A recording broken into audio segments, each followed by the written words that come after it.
দেখেছেন? কি বলছে বুঝতে পারছেন? বলো আরেকবার বলো বলো। ও বলতে চাইছে যে আপনারা কি হোয়াটসঅ্যাপে রিলস দেখেছেন, আপনারা ফেসবুকে রিলস দেখেছেন, ইনস্টাতে রিলস দেখেছেন, কিন্তু আপনারা হোয়াটসঅ্যাপে কি রিলস দেখেছেন? আজকে সেটাই আপনাদেরকে দেখানোর চেষ্টা করব যে হোয়াটসঅ্যাপের মাধ্যমে আপনারা কিভাবে রিলস দেখবেন। চলুন দেখে নিই। দেখুন, প্রথমে আপনারা হোয়াটসঅ্যাপটা ওপেন করবেন, উপরে এখানে মেটা এআই যেটা আছে আপনারা এখানে ক্লিক করবেন। এখানে মানে এই পেজটাকে আপনারা ওপেন করবেন, করার পরে এখানে আপনি যার ভিডিও বা যার রিলস দেখতে চাইছেন তার নামটা লিখে দেবেন। এখানে যেমন আমি লিখলাম show me reels from Salman Khan. এখানে আপনারা যেটা দেখতে চাইবেন আপনারা সেই নামটা লিখবেন।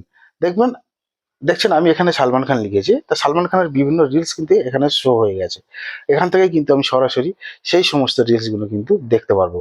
তা আপনারা চাইলে কিন্তু এই নতুন আপডেট, এই নতুন চমৎকারটা কিন্তু ব্যবহার করতে পারবেন এবং আপনারা হোয়াটসঅ্যাপের মাধ্যমে কিন্তু রিলস দেখতে পারবেন। সঙ্গে থাকবেন, ধন্যবাদ।